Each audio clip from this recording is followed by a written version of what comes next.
மிக பெரும் புரட்சியாளர் ஹோ சி மின் அவர்கள் தன்னுடைய நாட்டை பிரெஞ்சுக்காரர்கள் அடிமைப்படுத்தி அந்த பிரெஞ்சு மக்களுடைய வாழ்க்கை முறைகளை அங்கே உள்ளே திணித்து கொண்டிருந்த போது ஒரு கருத்தை சொன்னார். ஒரு இனத்தை அடிமையாக்க வேண்டும் என்று சொன்னால் அந்த இனத்தினுடைய மொழியை கற்றுக்கொள், அந்த மொழி பேசுகின்ற இனத்தை விட அழகாக நீ பேச கற்றுக்கொள், அந்த மொழியினுடைய பெருமைகளையும் மக்களுடைய பெருமைகளையும் அவர்களிடமே எடுத்து சொல். இப்போது அந்த இனம் உனக்கு அடிமையாகிவிட்டது என்ற பொருள். இதுதான் அவர் சொன்ன கருத்து.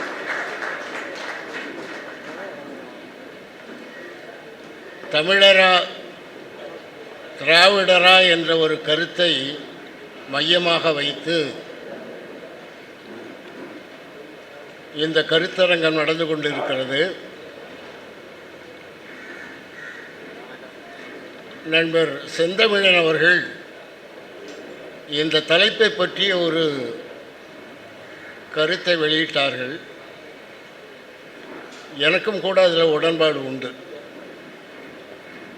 சங்ககாலம் தொட்டு தமிழரா?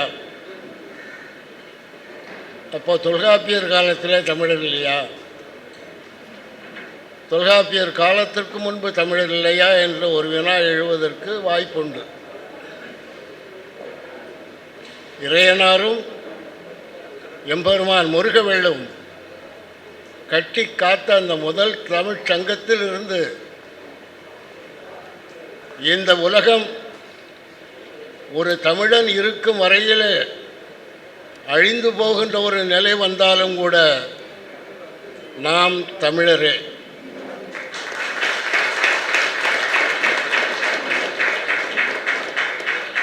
தமிழனுக்கு கால வரம்பு எதுவும் கிடையாது. அவன் உலகில் தோன்றிய முதல் மாந்தன். இதை இப்போது ஏறக்குறைய ஐரோப்பிய அறிஞர்கள் ஏற்றுக்கொண்டு வருகிறார்கள். ஏனென்றால் இன்றைக்கு அவர்களுக்கு ஒரு அரசியல் நெருக்கடி இல்லை. அதனால் வெளிப்படையாக சில கருத்துக்களை கூறி வருகிறார்கள்.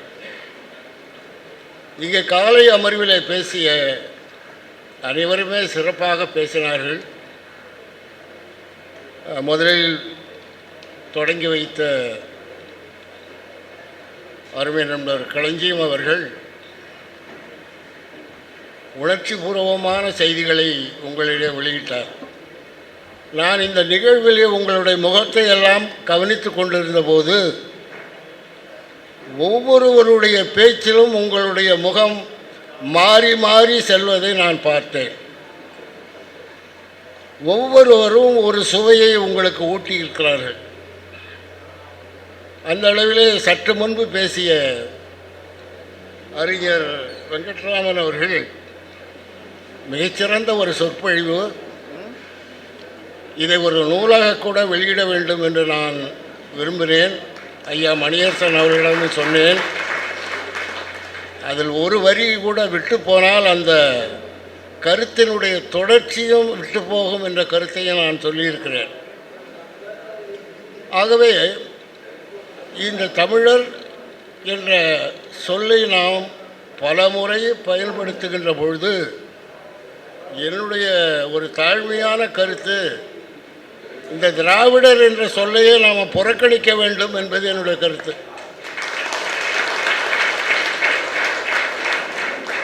அவர்களுக்கு ஒரு விளம்பரத்தை நாம் தேடி கொடுக்க வேண்டியதில்லை. அதனால் அந்த திராவிடர் என்ற கருத்தியலை வலியுறுத்துகின்றவர்களை புறப்பகை என்றும், துரைமுருகன் போல அவருக்கு துணை போகின்றவர்களை அகப்பகை என்றும் நாம் சொல்வது சிறப்பாக இருக்கும் என்று நான் கருதுகிறேன். அடுத்ததாக இங்கே உரையாற்றிய வினோத் அவர்கள் நாடுகளை பற்றிய செய்திகள் எல்லாம் குறிப்பிட்டார். ஒவ்வொரு நாடு ஒவ்வொரு துறையில் எப்படியெல்லாம் சிறந்து விளங்குகிறது, தமிழ்நாடு எப்படி சிறந்து விளங்குகிறது என்பதை பற்றியெல்லாம் விரிவாக சொன்னார். இத்தனை சிறப்புகளும் பெற்ற நாடுகளைப் போல தமிழ்நாடு இல்லை. தொல்காப்பியத்தில் தமிழ்நாடு என்ற சொல்லே இல்லை. நீங்கள் எப்படியா தமிழ்நாடுன்னு பேசுகிறீங்கன்னு சில பேர் கேட்குறாங்க.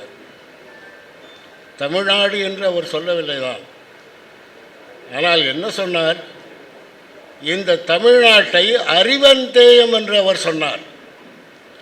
அறிவாளிகளுடைய நாடு என்று சொன்னார். இதைவிட ஒரு சிறப்பான ஒரு தகுதி தமிழ்நாட்டுக்கு வேறு யாரும் கொடுத்துட முடியாது. இந்த அறிவந்தேயம் என்ற சொல்லு காலங்காலமாக அது வளர்ந்து இடையிலே அடிமைப்பட்டு போன தமிழர்களை எழுச்சி பெறாமல் தடுத்த நிலையிலும் கூட இன்றைக்கு நாம் அந்த அறிவுத்திறமையை பெற்று உலகெங்கும் நாம் நம்முடைய புகழை பரப்பி கொண்டிருக்கின்ற ஒரு சூழ்நிலையை நாம் பார்க்கிறோம். அடுத்தது தங்கை நாச்சியார் அவர்கள் பேசும்போது இந்த தமிழ்த்தாய் வாழ்த்தை பற்றி சொன்னார்கள். ஆனால் முழுமையாக அவர்கள் குறிப்பிடவில்லை. இந்த தமிழ்த்தாய் வாழ்த்தை நான் ஏற்றுக்கொள்வதில்லை. இது தமிழ்த்தாய் வாழ்த்தே இல்லை.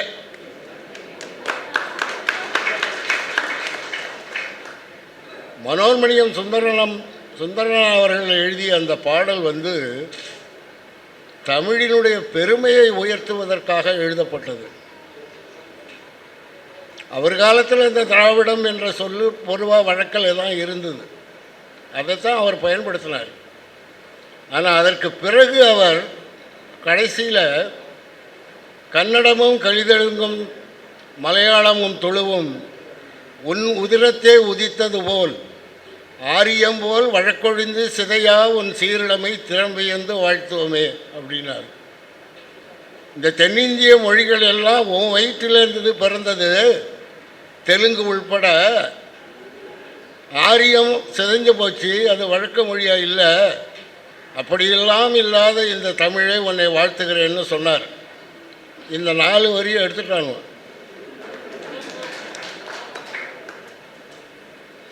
ஏன்னா இந்த பாட்டில் திராவிடம்னு ஒரு சொல்லு வருது. அதுக்காக தான் அந்த பாட்டை வச்சாங்க. அதாவது ஒரு புகழ்பெற்ற கவிஞன், ஒரு பாடலாசிரியர் எழுதின பாடலை ஒரு எழுத்தையோ சொல்லையோ வரியையோ மாற்றுவதற்கு எவனுக்குமே உரிமை இல்லை. அது இந்த கருணாநிதி பண்ணார். அப்போல்லாம் இதை கேள்வி கேட்கறதுக்கு ஆள் இல்லை. நான்லாம் 40 வருஷம் இந்த திராவிட கட்சியில் இருந்தேங்க. 40 வருஷம் 1960லேருந்து. அப்போல்லாம் சிந்திக்கிறதே கிடையாது. பெரியார் அதை சொன்னார், அண்ணா இதை சொன்னார், கலைஞர் இதை சொன்னார். எடுறா வாழன்னா எடுக்கிறது, கீழே போடுறான்னா போடுறது.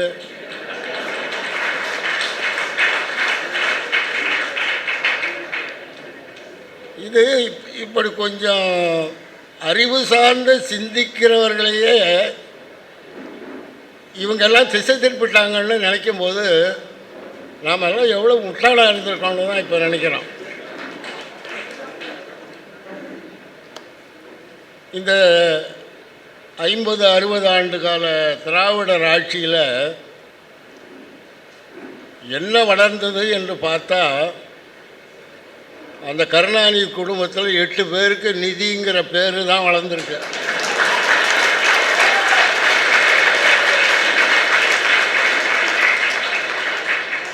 அந்த நிதி மேலே அவங்களுக்கு உள்ள ஒரு விருப்பத்தில் அவங்க பிள்ளைங்களுக்கெல்லாம் நிதின்னு பேர் வச்சுருக்காங்க. இந்த தினத்தந்தின்னு ஒரு பத்திரிக்கை பாவம் நாம் தமிழர் கட்சி ஆதித்தனார் ஐயா தொடங்கின பேப்பர் அது. உதயநிதி ஸ்டாலின் சட்டசபைக்குள் வந்தார் ஒரு படம் போடுறான். மறுநாள் படம் உதயநிதி ஸ்டாலின் சட்டசபைக்கு வெளியே வந்தார். ஏன் உள்ளே போனோம் வெளியே வராது அதுக்கப்புறம்?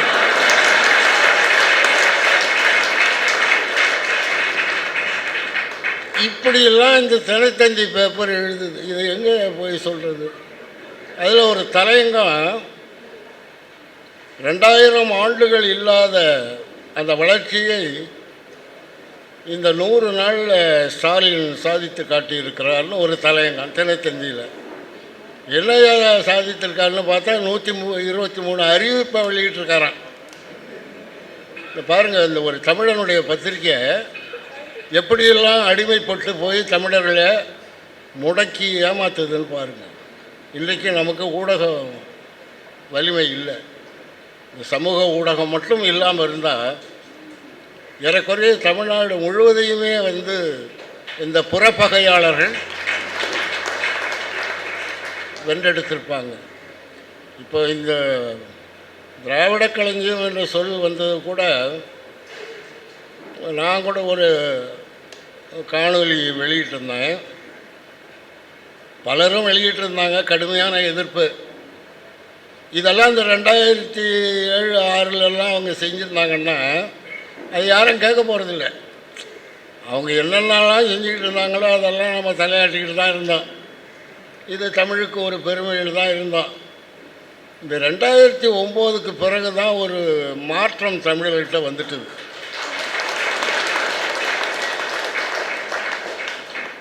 அதில் போரை நிறுத்துறதுக்கு உண்ணாவிரதம் இருக்கிறேன்னு போய் ஒரு 3 மணி நேரம் இருந்தார். இந்த ஊடகங்கள்லாம் பார்த்திங்கன்னா தலைமாட்டில் துணைவியும் கால் மாட்டில் மனைவியும் உட்காந்துருந்தாங்கன்னு பத்திரிகையில் எழுதலாம். இந்த துணைவின்னா மனைவின்னா என்னன்னு எனக்கே புரியல. இந்த சொற்களை எல்லாம் இந்த ஊடகம்தான் கண்டுபிடிக்கிறான். இந்த பத்திரிகையாளர்கள் தாலி கட்டினவங்க மனைவி, தாலி கட்டாதவங்க துணைவி அப்படின்னு இவங்களா ஒரு கற்பனை பண்ணிக்கிட்டு பாருங்க, தமிழை எவ்வளவோ சொற்களை நம்ம வெளியில் கொண்டுக்கிட்டு வரத்துக்கு முயற்சி எடுக்கிற நேரத்தில் அப்புறம் பிரத்யேக பேட்டின்னு போடுறான். அது என்ன பிரத்யேக பேட்டின்னு யாராவது அந்த நிருபரை கேட்டு பாருங்கள், அந்த பத்திரிக்கை முதலாளியை கேட்டு பாருங்கள், ஒருத்தனுக்கும் தெரியாது. அதை பிரத்யேக பேட்டி அப்படின்னு போடுவோம். ஏன் அதை ஒரு சிறப்பு நேர்காணல்னு சொன்னால் எல்லாருக்கும் புரியும்.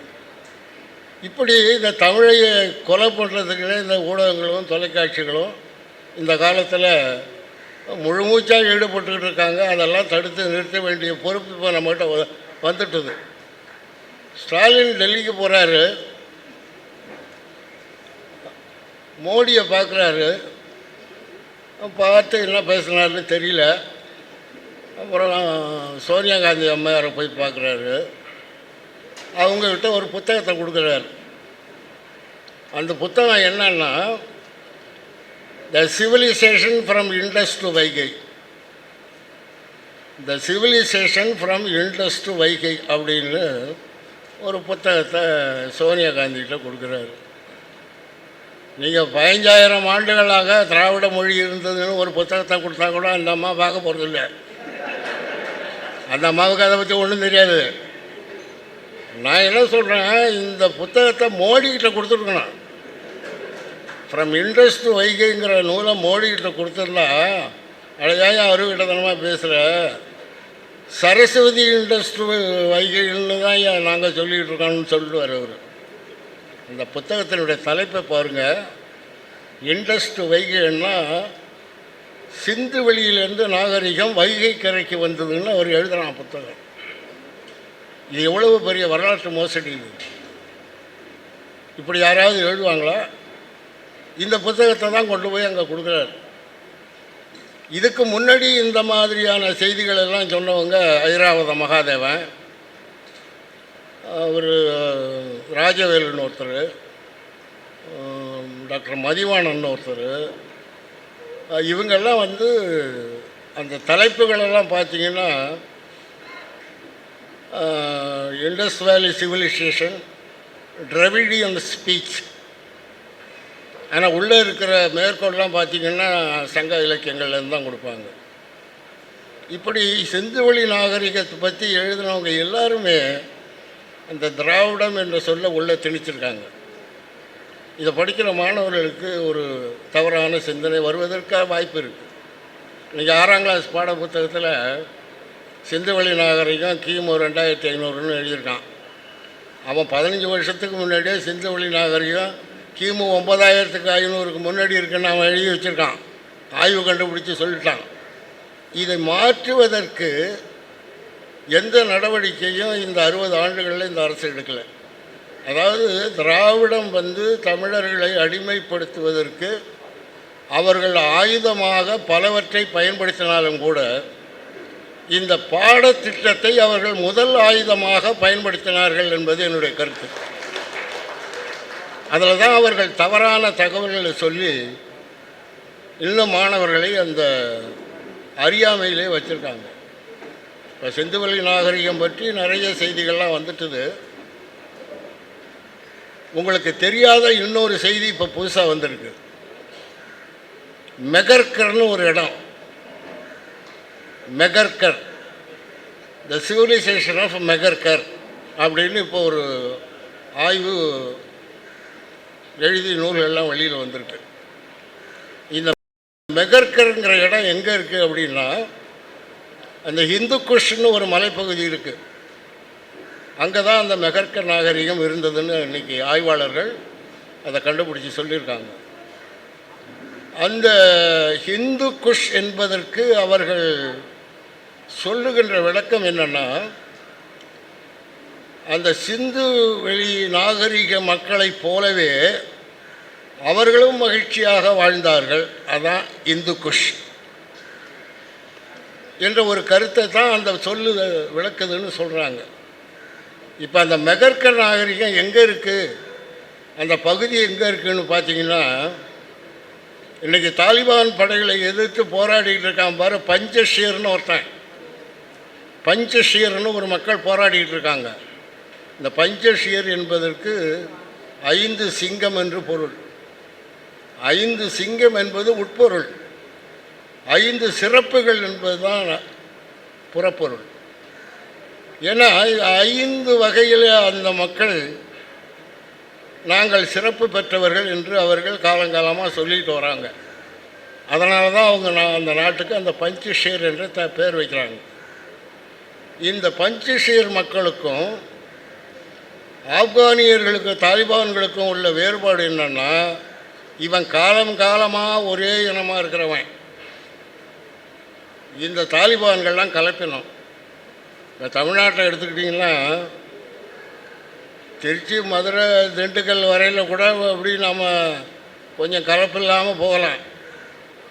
மதுரை, திருநெல்வேலி, ராமநாதபுரம், கன்னியாகுமரியெல்லாம் பார்த்தீங்கன்னா ஓரளவுக்கு கலப்பில்லாத தமிழர்கள் அங்கே இருக்காங்க. இப்படி திருநெல்வேலி, கன்னியாகுமரி தமிழர்களைப் போல அந்த பஞ்சஷீர் மக்கள் கலப்பில்லாதவர்கள். அவர்களுடைய நாகரிகம் தனி. அவர்களை ஒட்டி பாகிஸ்தானில் ஒரு பகுதி இருக்குது, அதுக்கு பலுச்சிஸ்தான்னு பேர். அந்த பலுச்சிஸ்தானும் பஞ்சஷீரும் ஆங்கிலேயர் காலத்தில் ஒன்றா இருந்தது, ஒரே பகுதியாக இருந்தது. ஏன்னா 2 பகுதியில் உள்ளவர்கள் ஓரின மக்கள். இந்த நாடுகளை பிரிக்கும் போது ஒன்று பாகிஸ்தானுக்கு வந்துட்டுது, ஒன்று ஆப்கானிஸ்தானுக்கு போயிட்டுது. இப்போ இந்த பகுதியில் பேசப்பட்ட மொழி தான் பிராகுயி என்ற தமிழ் மொழியினுடைய கிளை மொழி என்பதை ஆய்வாளர்கள் உறுதிப்படுத்துகிறாங்க. ஆக இந்த பஞ்சஷீர் பகுதியில் வாழ்பவர்களும் இந்த பலுச்சிஸ்தானில் வாழ்பவர்களும் இன்னும் தனிநாடு கட்டு போராடிக்கிட்டு இருக்காங்க. எங்களுடைய இனம் தனி இனம் என்று போராடிக்கிட்டு இருக்காங்க. அந்த போராட்டத்தை பாகிஸ்தான் அரசும் ஆப்கானிஸ்தானில் இருந்த பழைய அரசும் அதை தடுத்துக்கிட்டு வந்தாங்க. ஆக உங்களுக்கு இதிலேருந்து என்ன தெரியுதுன்னா, அவன் எந்த மதத்துக்கு அவன் மாறினா கூட அவனுடைய பண்பாடு நாகரிக கூறுகளை தொன்மையான தமிழன் விட்டு கொடுக்க தயார் இல்லை என்பதை தான் அது காட்டுது. இந்த பலுச்சிஸ்தானும் பஞ்சஷீரும் இப்படி இந்த ஐரோப்பிய வரலாற்றை எழுதுனாங்க. நான் இதெல்லாம் எதுக்கு சொல்கிறேன்னா, இப்போ திராவிடம் என்ற தலைப்பில் நான் கிட்டத்தட்ட ஒரு 10 மணி நேரம் பேசியிருப்பேன் இந்த வலையொலியில். அதில் என்ன சொல்லணுமோ எல்லாத்தையும் ஏறக்குறைய நான் சொல்லிட்டேன். இப்போ என்னை விட சிறப்பாக சொல்வதற்கு சான்றுகளோட மணியரசன் ஐயா தயாராக இருக்கார். அதை இந்த திராவிடத்தை கிழிச்சு போடுறதுக்கு தலைவர் சீமான் தயாராக இருக்கார். இப்போ என்ன அதை ஏன் திரும்பவும் நான் அந்த வழியில் நுழையுது, அது சம்பந்தமாக சில மற்ற செய்திகளை உங்களோட பகிர்ந்துக்கலாம் அப்படின்ற இந்த எண்ணத்தில் தான் நான் இப்போது சில கருத்துக்களை முன்வைக்கிறேன். செந்தமிழன்னு ஒருத்தர் நான் இன்றைக்கி தான் பார்த்தேன். அவரை மிக அருமையான சொற்பொழிவு, ஒரு ஆன்மீக சொற்பொழிவு, மெய்யியல் சொற்பொழிவு. இப்படி ஒரு சொற்பொழிவை நான் வாரியார் பண்ணி கூட நான் கேட்டதில்லை.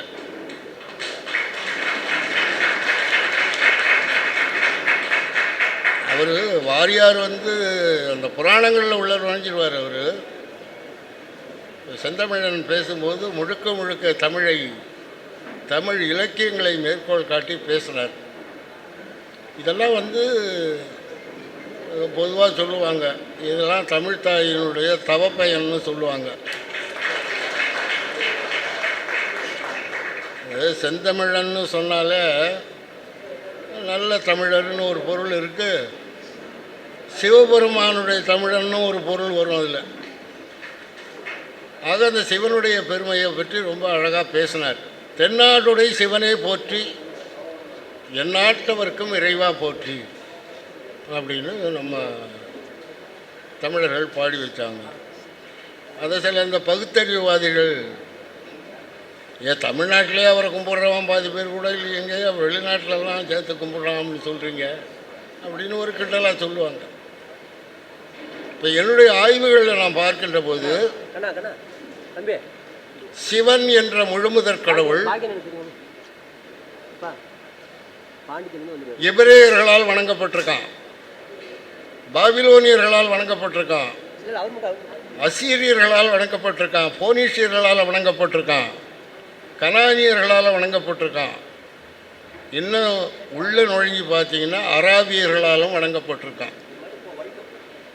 அப்போ தென்னாடுடைய சிவனை போற்றி எந்நாட்டவருக்கு இறைவா போற்றின்னா, இத்தனை நாட்டில் இருக்கிறவங்கலாம் சிவனை கும்பிட்றானே, இது பொய்யாங்கிற ஒரு கருத்து தான் அதில் இருக்குது. இப்போ நம்ம சிவன்னு சொல்கிறோம், அவங்க எல் என்ற சொல்லினால சிவனை வழிபடுறாங்க. இந்த எல் என்ற சொல் இலா, இலு, எல் இன்னும் பல இடங்களில் பல நாடுகளில் இதில் என்ன இன்னொரு வேடிக்கைன்னா, அந்த போனீஷியர்கள் இந்த எல்லையும் காளையையும் சேர்த்தே கும்பிட்றாங்க. அவங்க கும்பிட்டாங்க. இந்த எல்லுக்கும் காளைக்கும் உள்ள தொடர்பு, இந்த எல்லுக்கு இந்த காளைக்கு ஒரு பேர் நந்தின்னு பேர். நந்தின்னா காளைன்னு அர்த்தம் இல்லைங்க, பொருள் இல்லை. நந்தி என்பதற்கு இணைப்புன்னு தான் பொருள். அது சிவனோடு இணைந்திருக்கிறதுனால அதுக்கு நந்தின்னு பேர். நந்தினா காளை இல்லை, அது தவறான பொருள் சில பேர் எடுக்கிறாங்க. இப்போ நந்துதல் என்றால் இணைதல், நீரும் நிலமும் இணைந்த இடம்தான் நத்தம். நீரும் நிலமும் இணைந்த இடம்தான் நத்தம். இந்த நத்தம் என்பது நத்துன்னு வருது, நத்தி பிழைக்கிறான்னு சொல்லுவாங்க. அவங்களோட அவனோட சேர்ந்துக்கிட்டு பிழைக்கிறது. இந்த நத்தம் என்ற சொல்லு குறுகி சமஸ்கிருதத்தில் நதின்னு வருது. இந்த நதி என்ற சொல்லுக்கான மூலம் நத்து, நத்தம் தான். இந்த அளவில் தான் வடக்க கிமு 1000 ஆண்டுகளில் இந்த தமிழர் வழி வந்த சில குறுநில மன்னர்களை எல்லாம் அடக்கி ஆண்டு ஒரு பேரரசை வட இந்தியாவில் உருவாக்குறாங்க. அதுக்கு நந்த பேரரசுன்னு பேர்.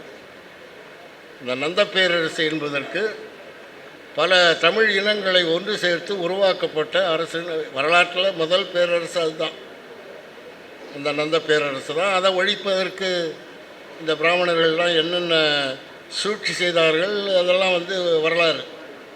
இப்போ சிந்துவெளி நாகரிகத்தை பொறுத்த வரையில் இது இவங்க திராவிட நாகரிகம் என்று நிறுவுவதற்கு தலைகீழாக முயற்சி பண்ணிக்கிட்டு இருக்காங்க. அது அவங்களால முழுமையாக அதை செய்ய முடியல. இப்போ இந்திய வரலாறுங்கிறது யாரும் தமிழ்நாட்டில் இருந்தோ வட இந்தியாவில் இருந்தோ யாரும் எழுதலை. இது ஐரோப்பாவிலேருந்து வந்தவன் தான் எழுதி வச்சுருக்கான். தமிழ்நாட்டு வரலாறு, வட இந்திய வரலாறு, இந்திய வரலாறு எல்லாத்தையும் அவன் தான் எழுதுனான். இப்போ அவன் என்ன பண்ணுறான், கிபி 1750 சிந்துவெளி நாகரிகம் வெளிப்பட்டது வரையில் இந்திய வரலாறு 4 எழுதியிருக்கான். 4 வரலாறு இருக்குது இந்தியாவுக்கு. முதல் வரலாறு என்ன சொல்கிறான், இந்த ஆரியர்கள் சிந்துவெளியில் இருந்த அந்த பழங்குடி மக்களை போரில் வென்று அங்கே ஆட்சியை பிடித்து கொண்டார்கள். இது முதல் செய்தி. அவன் பழங்குடி மக்கள் இல்லையா, அவன்லாம் நாகரிக மக்களாக இருந்தான்னு தெரியுதுங்கிற மாதிரி சில செய்திகள் வந்ததும், இந்த ஆரியர்கள் தங்களை விட மேன்மையான நாகரிக மக்களை போரில் வென்று தமிழ்நாட்டுக்கு துரத்தி விட்டாங்க. இது 2வது செய்தி. சிந்துவெளி நாகரிகம் வந்த பிறகு இந்த ஆரியர்கள் என்ன பண்ணாங்க, நாங்கள் வெளிநாட்டில் இருந்துலாம் இங்கே வரல, நாங்கள் இந்த பஞ்சாபில் சிந்து நதி இதில் தான் நாங்கள் குடியிருந்தோம். நாங்கள் குடியிருந்த இடத்துக்கு சப்த சிந்துன்னு பேர், 7 ஆறு ஓடுற இடம்னு சொல்கிறோம். சப்த சிந்துன்னு பேர். இந்த திராவிடர்கள் தான் மேற்கேருந்து கிழக்கு நோக்கி வந்தாங்க குடியிருக்கிறதுக்கு. நீங்கள் போகலான்னு அடித்து விரட்டி விட்டோம். அவங்க தமிழ்நாட்டுக்கு போயிட்டாங்க. ஆக ஆரியர்கள் தொன்மக்குடிகள், திராவிடர்கள் வந்தேரிகள். இது ஒரு வரலாறு. இப்போ இந்த கடைசி வரலாற்றை பின்பற்றி தான் மேக்ஸ் முல்லரும் கால்டுவெலும் வரலாறு எழுதுகிறாங்க. மேக்ஸ் முல்லர் என்ன பண்ணுறாரு, 1850 சிப்பாய் கழகம் நடக்குது.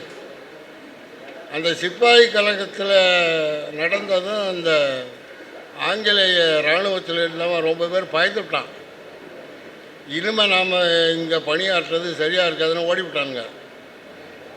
அங்கே அப்புறம் இங்கிலாந்தில் என்ன பண்ணாங்க, இந்த ஐசிஎஸ், இப்போ ஐஏஎஸ் மாதிரி ஐசிஎஸ், இது அந்த பணிக்கு ஆட்களை தேர்வு பண்ணாங்க. அந்த 1850க்கு பிறகு இந்த ஊழலை இந்த அரசாங்கம் நேரடி ராணியினுடைய ஆட்சியின் கீழ் வந்ததில் ஊழலை ஒழிச்சுட்டான். ஒன்றும் சம்பாதிக்கிறதுக்கு அவங்களுக்கு வழி இல்லை. அதனால் நாங்கள் இந்தியாவுக்கு யாரும் போக மாட்டான்ட்டான். அங்கே ரொம்ப வெப்பமாக இருக்குது, நாங்கள் போகலன்ட்டான். உடனே அவன் என்ன பண்ணான், பிரிட்டிஷ்காரன் ஜெர்மனியில் இருந்த மார்க்ஸ் முல்லரை கூப்பிட்டு அவனுக்கு ஏராளமாக சம்பளத்தை கொடுத்து, நீ இந்தியாவின் பெருமையெல்லாம் பேசுங்கடான்னா. அவன் ஒரு 7 சொற்பொழிவு நிகழ்த்தியிருக்காங்க இங்கிலாந்தில். 1895 85 91 வரையில் ஒரு 7 சொற்பொழிவு நிகழ்த்தியிருக்கான். அது 92 100 வருஷத்துக்கு முன்னாடியே நூலாக வந்துட்டது. அதில் அவன் சொல்லியிருக்கிற அந்த வரலாறு ஒரு சினிமாவிற்கோ திரைப்படத்திற்கோ கற்பனையாக ஒரு கதை எழுதுகிறவர்கள் கூட அவங்ககிட்ட பிச்சை வாங்கணும். அவ்வளவு கற்பனையான வரலாற்றை ஆரியர்களை பற்றியும் திராவிடர்களை பற்றியும் வேதங்களை பற்றியும் சமஸ்கிருதத்தை பற்றியும் அந்த 7 சொற்பொழிவுகளை அவன் எழுதியிருக்கான். இந்த 7 சொற்பொழிவுகளும் ஆங்கிலத்தில் பல பதிப்புகள்லாம் வந்துட்டு. இதுவரையில் தமிழ்நாட்டில் அந்த சொற்பொழிவுகளுக்கான மறுப்புரையை பாவாணர் கூட கொடுக்கல. அது சில இடங்களில் பாவாணர் மேக்ஸ் முல்லருடைய ஆய்வுகளை ரொம்ப போற்றி புகழ்ந்து பேசுகிறார்.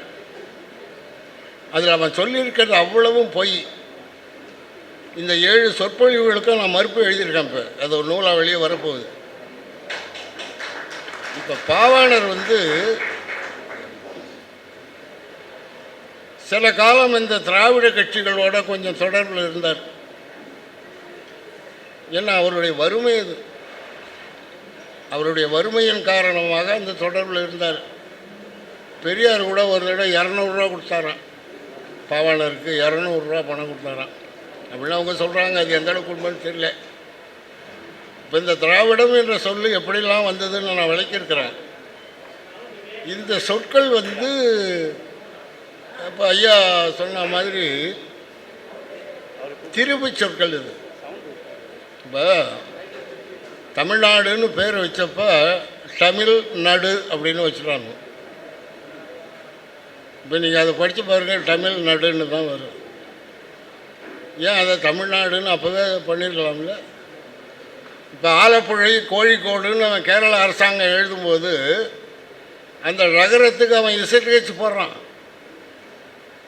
ஏன் தமிழ்நாட்டில் தமிழ் நடுன்னு எழுதுகிற? அந்த ரகரத்தை ஏன் மறைக்கிற? இந்த ரகரம் தானே நமக்கு சிறப்பு எழுத்து. இதெல்லாம் வந்துங்க அவங்க வேண்டுமென்றே செஞ்சது. அப்புறம் கருணாநிதி சிங்கார சென்னைன்னு பேர் வச்சார். சிங்கார சென்னை. இந்த சென்னைங்கிற சொல்லு சென்னப்ப நாயக்கன்னு ஒருத்தன் அந்த செக்ரட்டரியேட் இருக்கிற இடத்தெல்லாம் ஆங்கிலேயர்களுக்கு விலைக்கு கொடுத்தானே. அதனால் அதுக்கு சென்னப்ப நாயக்கன் பட்டணம்னு இப்போ இருந்திருக்கு. எப்போ இருந்திருக்குன்னா இதெல்லாம் 16-17 நூற்றாண்டுக்கு அப்புறம் தான் அவன் அந்த நிலத்தை வாங்கியிருக்கணும், ஆங்கிலேயர்கள்ட்ட கொடுத்துருக்கணும். அதுக்கு பல ஆயிரம் ஆண்டுகளுக்கு முன்பே மயிலாப்பூர் இருந்தது, திருவல்லிக்கேணி இருந்தது, சேப்பாக்கம் இருந்தது. இதில் ஏதாவது ஒரு பேரை வைக்கக்கூடாது சென்னைக்கு. மயிலைன்னு வைங்க. வெளிநாட்டில் ஒரு அவ்வளவு வாயிலையும் நுழைஞ்சு வெளியில் வரும் அந்த சொல். இந்த தமிழ்நாடுன்னு வச்சு சென்னைன்னு வச்சு அந்த தெலுங்கு பாசம் விடலை பார்த்தீங்களா? இந்த சென்னைங்கிற சொல்ல தமிழில் இல்லைங்க, அப்படி ஒரு சொல்லே கிடையாது. அதில் வேறு ஒரு சமஸ்கிருத சொல்லை சேர்த்து சிங்கார சென்னை அப்படின்னு அவங்க சொல்லிக்கிட்டு இருக்காங்க. நீங்கள் போர்ச்சுகீசியர்கள் 15ஆம் நூற்றாண்டில் தமிழ்நாட்டுக்கு வரும்போது மதுரை பெரிய நகரமாக இருந்தது, அதாவது ஒரு வணிக மையமாக இருந்தது. அதை பற்றி போர்ச்சுகீசிய குறிப்புகள்லாம் ரொம்ப வானலாக புகழ்ந்து எழுதியிருக்காங்க. இவன் சில பேர் அங்கே ஊருக்கு போனோன்னா அங்கே ஒரு நகரத்தை 17ஆம் நூற்றாண்டில் உருவாக்குறான்.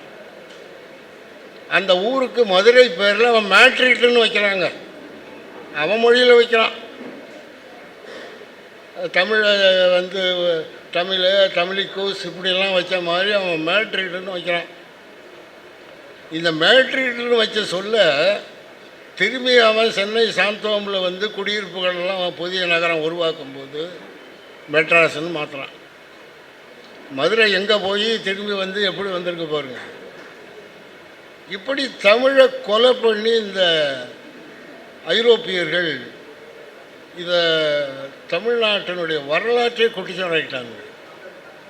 அதனால தான் இப்போ இந்த திராவிடம் என்ற சொல்லு எப்படி மூலத்தில் வந்ததுன்னா நான் பல வேர்ச்சொற்கள் மூலமாக விளக்கியிருக்கிறேன். இந்த திர 2 சொல்லு தாங்க பாலி மொழியில் இருக்குது. டிஆர்ஏ டிஆர்ஏ இந்த 2 சொல்லும் பாலி மொழியில் இருக்குது. இந்த பாலி மொழியில் உள்ள சொல்ல மகாராஷ்டிரி மொழி வாங்கியிருக்காங்க. இந்த 2 மொழியில் இருந்த சொல்ல சமஸ்கிருதம் வாங்குது, சமஸ்கிருதம் பின்னாடி வாங்குது. இப்போ ஓரளவுக்கு நடுநிலையோடு இருந்து இந்த சமஸ்கிருத மொழியை வேதங்களை பற்றியும் ஆய்வு பண்ணவர் டாக்டர் மோனியம் வில்லியம்ஸ் தான். அவர் மேக்சிமம் உள்ள காலத்தில் தான் வாழ்ந்தார்.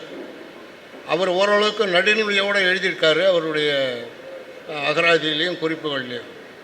அவர் என்ன சொல்கிறாரு, இந்த திர என்ற பாலிமொழி சொல்லுக்கு தரை என்றும் திர என்ற பாலிமொழி சொல்லுக்கு நீர் என்றும் பொருள் அப்படின்னு அவர் எழுதுகிறார். ஆக தரை என்பது திர என்றும் திரை என்பது திரன்னு வருது. திரன்னா நீர். இதை வச்சுக்கிட்டு அவன் சமுத்திரங்கிறான், சமஸ்கிருதத்தில் சமுத்திர அப்படின்னு சொல்கிறான். இப்போ இந்த திர என்ற சொல்லு சமஸ்கிருதத்தில் முதல் எங்கே வருது அப்படின்னு அவர் காட்டும்போது கலிங்கத்துக்கு பக்கத்தில் உள்ள ஒரு சிறு கடற்கரை பகுதியை தான் அவர் திர அப்படின்னு சொல்கிறார்.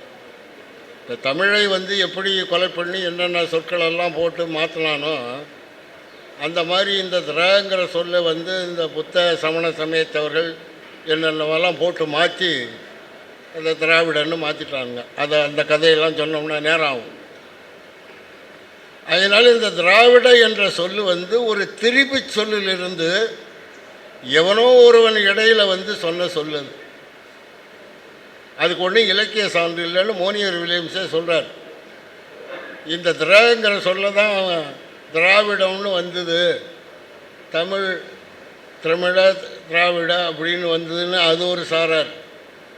இல்லை இந்த திரா என்ற சொல்லிலிருந்து தான் திராவிடம் வந்ததுன்னு இது ஒரு சாரார். இப்போ தமிழ்லேருந்து தான் திராவிடம் வந்ததுன்னு சொன்னால் அது ஒரு இலக்கணத்தோட ஒரு விதிக்குட்பட்டு தாங்க சமஸ்கிருத சொற்கள்லாம் தமிழ்லேருந்து போகுது. அப்படியே நினச்சதுக்கெல்லாம் அவன் மாற்றிடல. அவன் இப்போ அக்கம்னு ஒரு சொல்லு தமிழில் அக்ஷம்னு மாறும். பக்கம் என்பது பக்ஷம்னு மாறும். நக்கம் என்பது நக்ஷம்னு மாறும். தெக்கம் என்பது தெக்ஷம்னு மாறும். இப்படித்தான் ஒரு அடிப்படையில் அந்த தமிழ் சொற்கள் சமஸ்கிருதத்தில் தெரியுது. இப்போ தமிழுங்கிற சொல்லு திராவிடம்னு வந்ததுன்னா இன்னும் தமிழில் அமிழ், எமிழ், குமிழ், சிமிழ் இந்த மாதிரி சொற்கள்லாம் இருக்குது. ஏன் அதெல்லாம் தமிழ் மாறின மாதிரி மாறல? இதுக்கெல்லாம் யாரும் விளக்கம் கொடுக்கல. ஆகவே இது அடிப்படையில் தவறுங்க அவங்க பண்ணது. இது யாராவது சொல்லி வச்சோம்னா அது உண்மையாயிடும் என்ற நோக்கில் தான் அவங்க அதை சொல்லி அதை மெய்ப்பிப்பதற்கான முயற்சிகள் எடுத்திருக்காங்களே தவிர இந்த திராவிடம் என்ற சொல்லை பற்றி ஐயா மணியரசன் ஐயா அவர் பேசாத உரையில், அவர் எழுதாத நூல்கள் இல்லை.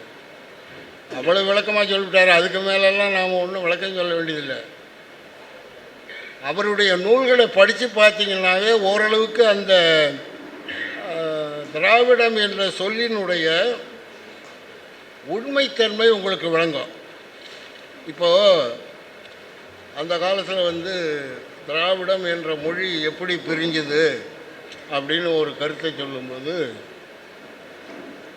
தெலுங்கு, கன்னடம், துளு, மலையாளம் இது அப்படிலாம் பிரியுது. இப்போ தெலுங்கு என்ற சொல்லு எப்படி வருது அப்படின்னு அவங்க தெலுங்கு மொழி அறிஞர்கள் சொல்லும்போது தேனுகு என்ற சொல்லு தான் தெலுங்குன்னு வருதுங்கிறான். தேன், உகு ரெண்டுமே தமிழ் சொல்லுங்க.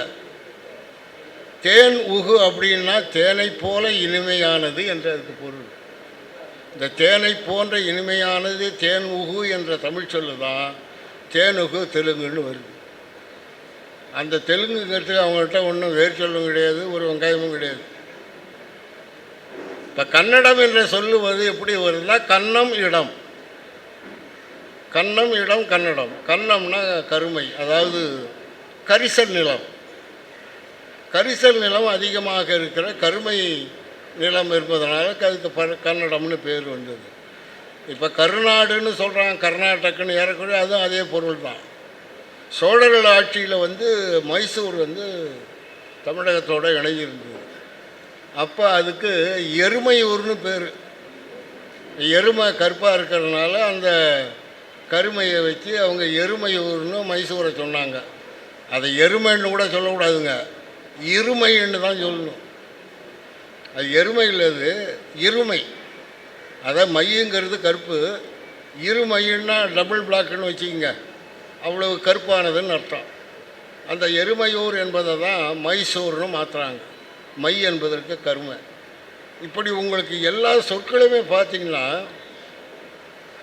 இப்போ துளுங்கிற சொல்லை பற்றி பேசும்போது அவன் என்ன சொல்கிறான், தமிழுக்கு முந்திய மொழி எங்கள் மொழி, தமிழெல்லாம் எங்ககிட்ட இருந்து தான் கிடைச்சதுங்கிறான். சரி, அதுக்கு என்னையா சான்றுன்னா துளு அப்படின்னாக்கா ஏன்ஷியன்ட்டுன்னு அர்த்தங்கிறான். இந்த துளு என்பதற்கு தமிழில் அந்த சொல்லை அவன் எடுத்து தொன்மைங்கிற சொல்லை அவன் விளக்கும்போது தொல் என்ற சொல்லை அவன் எடுக்கிறான். இந்த தொல் என்ற சொல்லை தான் துளுன்னு அங்கே தெரியுது. அதை வச்சுக்கிட்டு தான் நாங்கள் முதல் சொல்லு அப்படின்னு அவன் சொல்கிறான். இப்போ வட இந்திய மொழிகளெல்லாம் நீங்கள் எடுத்து பார்த்தீங்கன்னா அந்த சமஸ்கிருதங்கிறது ஒரு மொழியே கிடையாதுங்க. அது இதெல்லாம் தாய்மொழின்னு பேசுகிறாங்க. அது சமஸ்கிருதம் ஒரு கிளாசிக்கல் லாங்குவேஜ், செம்மொழி தகுதி பெற்றது அப்படிங்கிறதெல்லாம் வெள்ளக்காரன் எழுதி வச்சான். அதாவது ஒரு மொழின்னா அம்மா பிள்ளைக்கு சொல்லிக் கொடுக்கணும். அம்மா என்ன மொழியை சொல்லிக் கொடுக்குறாளோ அதை தான் அந்த பிள்ளை பேசணும். அவன் பிராமணர்கள் என்ன சொல்கிறான், பொம்பளைங்களே இந்த மொழியை படிக்கக்கூடாதுங்கிறான், கேட்கக்கூடாதுங்கிறான். அப்போ பிராமணர் வீட்டு பிள்ளை என்ன படிக்கும்? என்ன பேசும்? அந்த அம்மா எங்கேயாவது அந்தந்த வட்டாரத்தில் ஆந்திராவிலேயோ கர்நாடகாவிலேயோ தமிழ்நாட்டிலேயோ எங்கே இருக்குதோ அந்த ஊரில் என்ன மொழி பேசுதோ அந்த மொழியை தான் பிள்ளைக்கு கற்றுக் கொடுக்கும். நீங்கள் உலகத்திலேயே தாய் கற்றுக் கொடுக்காத ஒரு மொழி உண்டுன்னு சொன்னால் அது சமஸ்கிருதம் தான். அதை தாய்மொழிலாம் சொல்ல முடியாது. அது ஆண்களுக்கான மொழி. இந்த மாதிரி ஆண்களுக்கான மொழின்னு உலகத்தில் இந்த சமஸ்கிருதத்தில் தான் வேறு எதுவுமே இல்லை.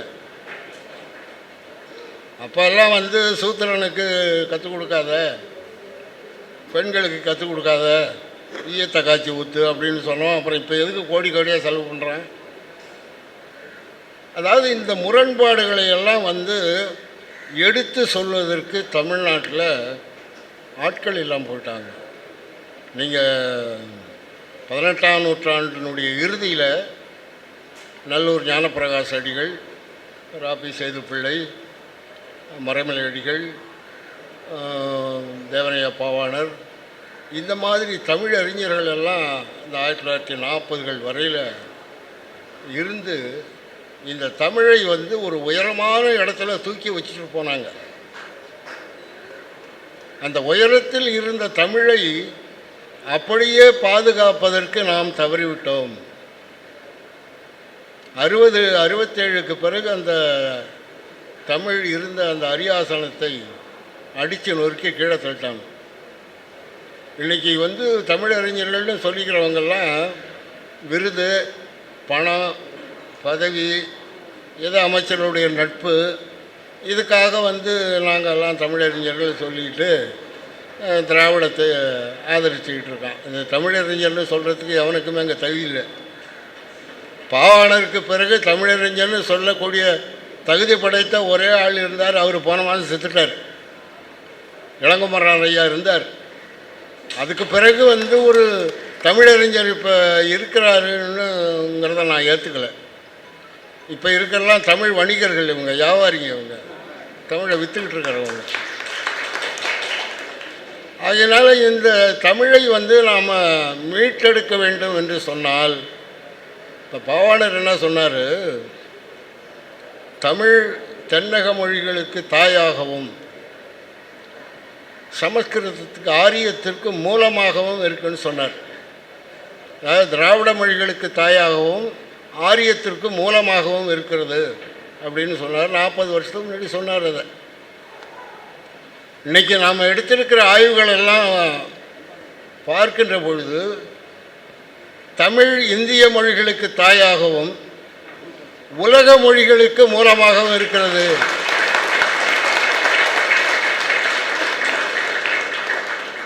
இது சும்மா வாயால் சொல்லிங்க. ஏறக்குறைய மேலை நாட்டு மொழிகள், வரலாற்று காலத்துக்கு முற்பட்டு பேசப்பட்ட மொழிகள், வழக்கெழுது போன மொழிகளை எல்லாம் ஆய்வு செய்து இந்த கருத்தை நாம் இப்போ முன்வைக்கிறோம். உண்மையிலேயே இந்த எபிரேயர்கள் யார், பாபிலோனியர்கள் யார், சுமேரியர்கள் யார், எகிப்தியர்கள் யார், கனானியர்கள் யார், போனிஷியர்கள் யார், அசீரியர்கள் யார் என்ற வரலாற்றை இதுவரையில் ஆங்கிலேயர்கள் யாருமே தெளிவுபடுத்தலை. ஏன்னா அதை உள்ள நுழைஞ்சி பார்க்கும்போது அவனுக்கு ஏதோ ஒரு சந்தேகம் வந்தது. இது எங்கே கிழக்க போகுது, இவனுடைய ரூட்டெல்லாம் எங்கே கிழக்க போகுதுன்னு தான் அப்படியே நிறுத்திக்கிட்டான்.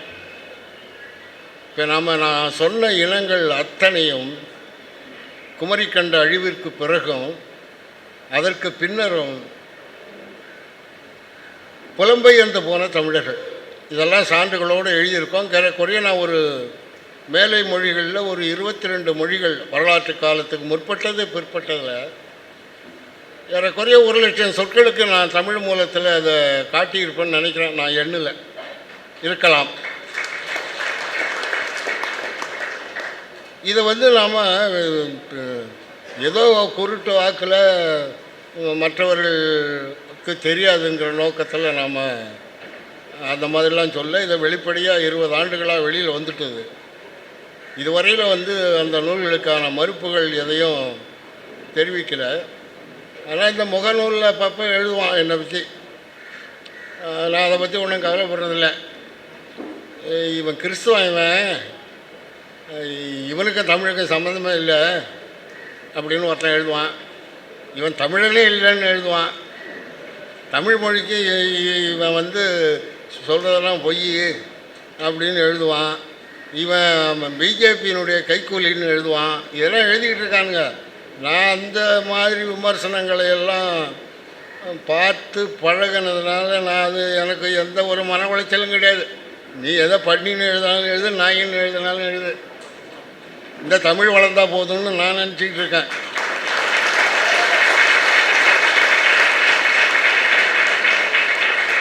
அதனால் உங்களுக்கு உலகில் தோன்றிய முதல் இனம் தமிழினம் என்பதை நாம் ஏறக்குறைய உறுதிப்படுத்தி சொல்லியிருக்கிறோம்.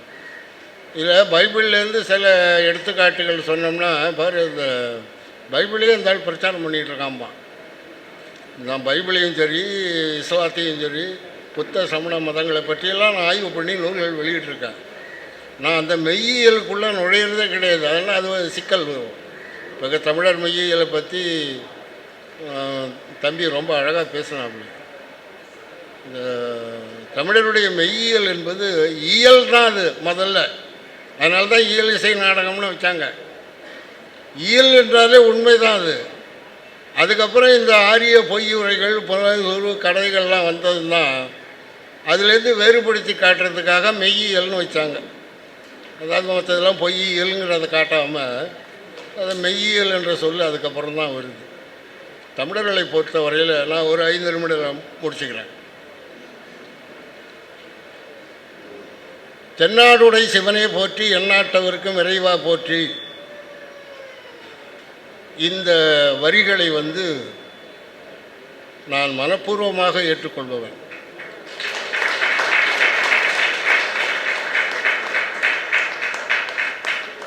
சிவன் தான் என்னுடைய முதல் கடவுள் என்பதை என்னுடைய மனசாட்சி சொல்லுது. ஏன் மனசாட்சி மட்டும் சொல்லிங்க? 2000 ஆண்டுகளுக்கு முன்பு இருந்த மேலை நாட்டு மக்களுடைய மனசாட்சியெல்லாம் அப்படி தான் சொல்லியிருக்கு. இன்றைக்கி வந்து அதை மாற்றிட்டாங்க. இப்போ அரபு மொழியிலே ஏராளமான தமிழ் சொற்கள் இருக்குது.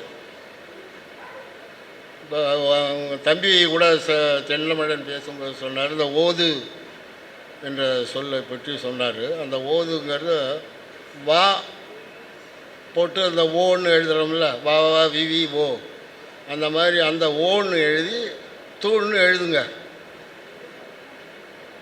அந்த தூங்கிறது வந்து ஓது என்பதில் அந்த கடை சொல்லு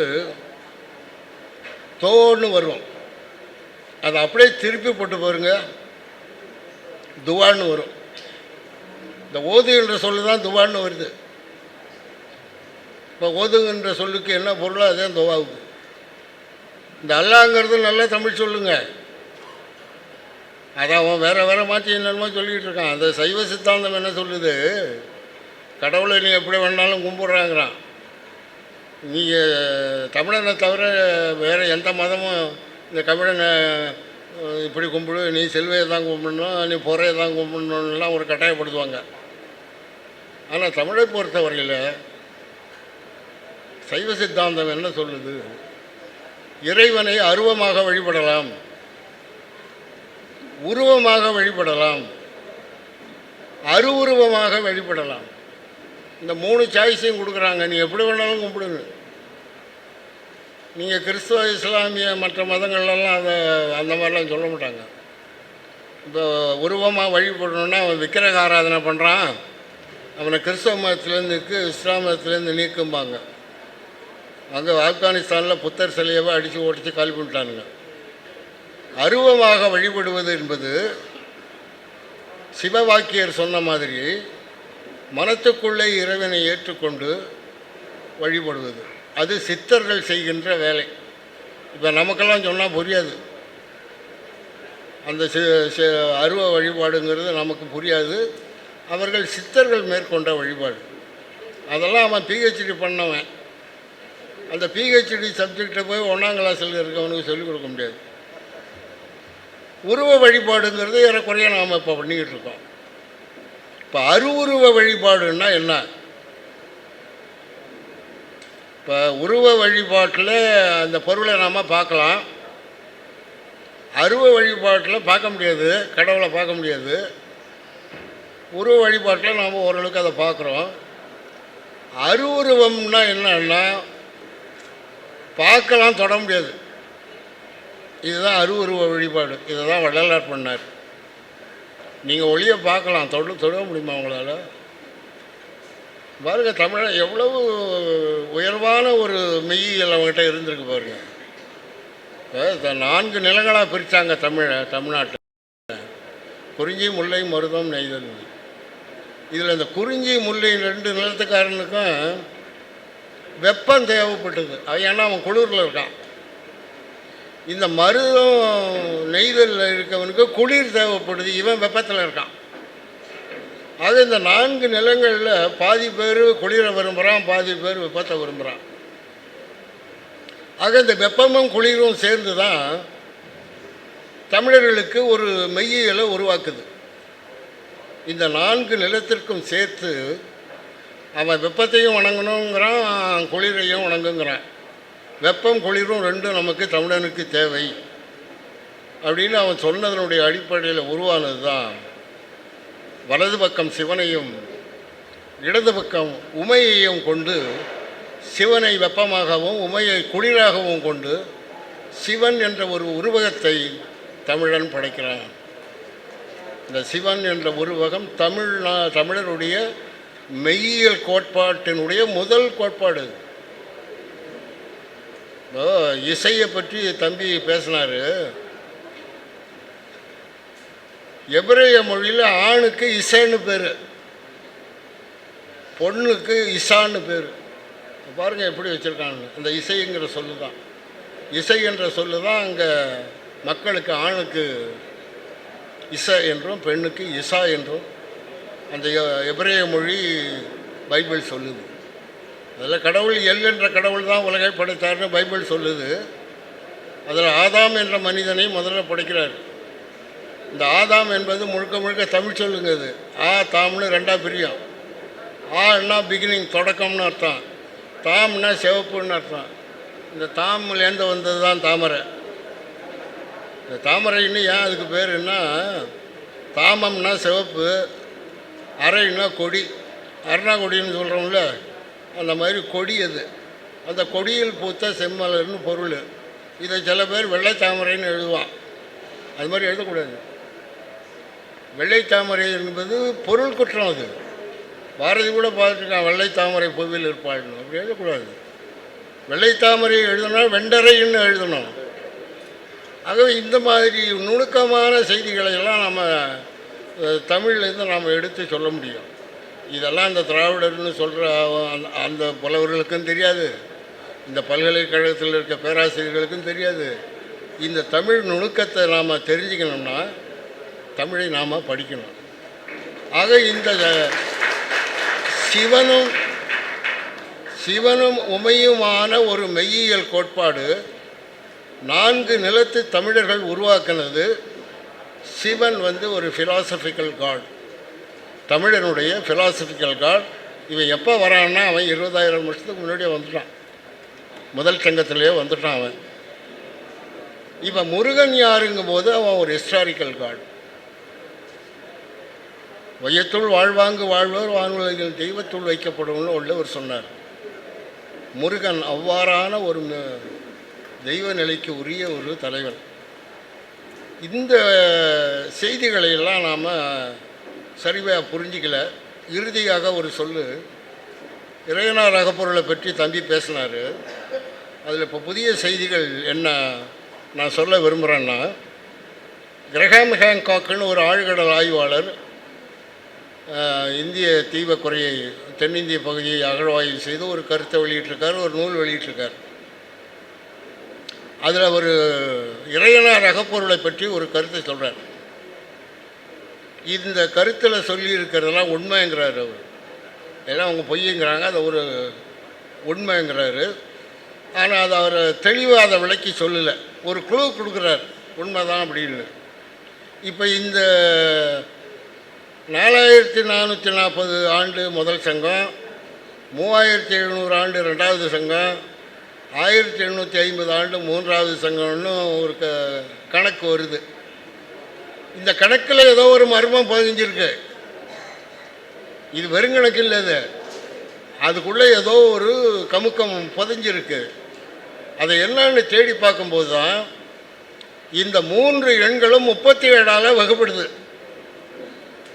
இந்த 3 எண்களும் 37ஆல் வகுப்படுது.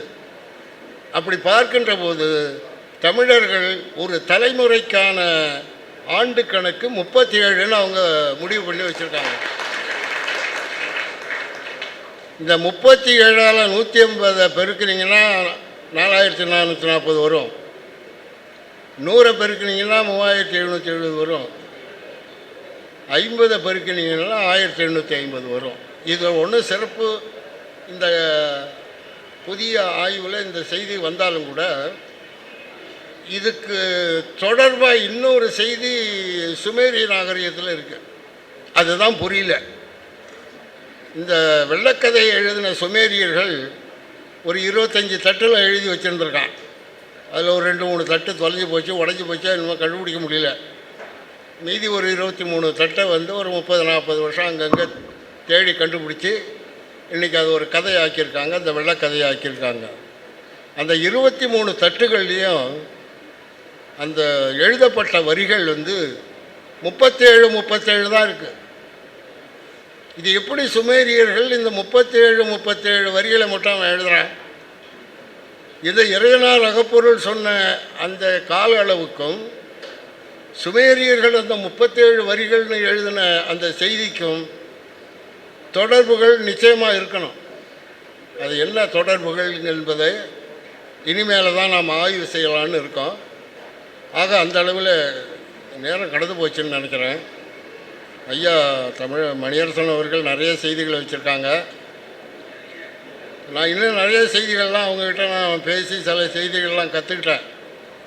அது இந்த அரசியல் தொடர்பான செய்திகள் எல்லாம் விரல் நுனியில் வச்சுருக்காங்க. நம்மக்கிட்ட அது மாதிரிலாம் ஒன்றும் கிடையாது. நம்முடைய இது மொழி வரலாறு இதோடு தான் நான் நினைக்கிறது. ஒரு 2 நாள் ஐயா கூட நியூயார்க்கில் தங்கியிருக்கிறதுக்கு ஒரு வாய்ப்பு கிடைச்சிது எனக்கு. அப்போ 2 பேரும் சில செய்திகளெல்லாம் பேசி பரிமாறிக்கிட்டோம். அந்த அளவில் எனக்கு ஐயா என்னுடைய நிகழ்ச்சிகள் எதை கூப்பிட்டாலும் முதல்ல வந்து ஐயா நிற்பாங்க. அந்த வகையில் இன்றைக்கு தமிழ்நாட்டினுடைய 2 கண்களாக தலைவர் சீமான் அவர்களும் ஐயா மணியரசன் அவர்களும், எனக்கு என்ன ஒரு அச்ச உணர்வுன்னா, எதையாவது ஒரு சிக்கலை சொல்லி இவங்க 2 பேரையும் பிரிச்சுக்குவாங்களோங்கிற ஒரு பயம் எனக்கு இருக்கு. நான் 2 தலைவர்களையும் நான் வேண்டி விரும்பி கேட்டுக்கொள்கிறேன். உங்களுக்குள்ள பிணக்குகள் இருந்தால் பேசுங்க. நீங்கள் எவ்வளவு காலம் உயிர் வாழ்கிறீர்களோ அவ்வளவு காலம் தமிழருக்கு ஒரு பலம். அது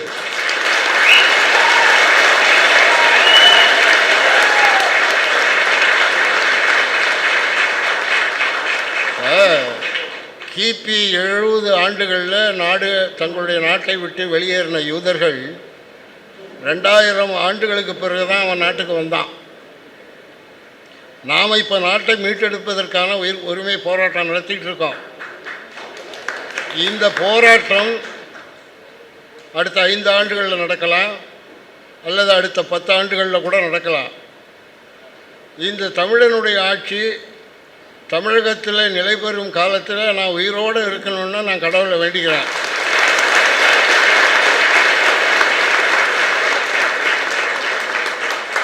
அது எனக்கு ஒரு பேராசையாக கூட இருக்கலாம். இருந்தாலும் இந்த உயிர் என்பது நம்ம கையில் இல்லை. இப்போ எனக்கு 79 வயது ஆகுது. என்னால் தொலைவில் தனியாக பயணம் செய்வதற்கு கூட அச்ச உணர்வோடு இருக்க நண்பர்கள் யாராவது துணைக்கு வந்துக்கிட்டு இருக்காங்க. இப்போ 2 தலைவர்களையும் நான் இந்த கருத்தரங்கின் மூலம் கேட்டுக்கொள்வது, தமிழை மீட்டெடுங்கள்.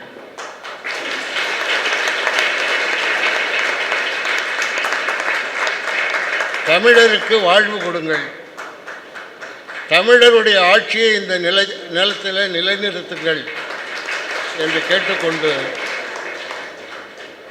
இங்கே உரையாற்றுவதற்கு வாய்ப்பளித்த நாம் தமிழர் கட்சி தலைவர் மரியாதைக்குரிய சீமான் அவர்களுக்கும் இங்கே இவ்வளவு நேரம் பொறுமையாக அமர்ந்திருந்து என்னுடைய உரையை கேட்ட உங்களுக்கும் என்னுடைய நன்றியை தெரிவித்துக் கொள்கிறேன்.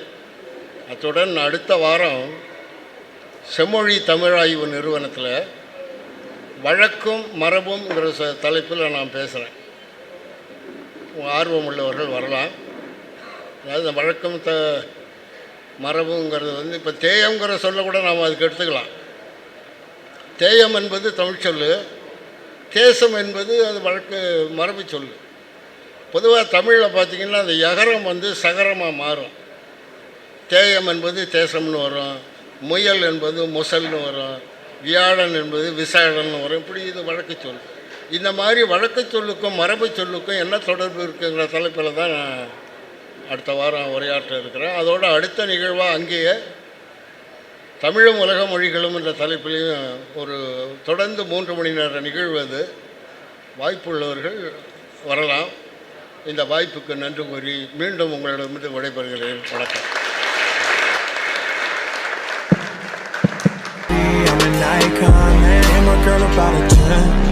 I should fuck her in the Benz.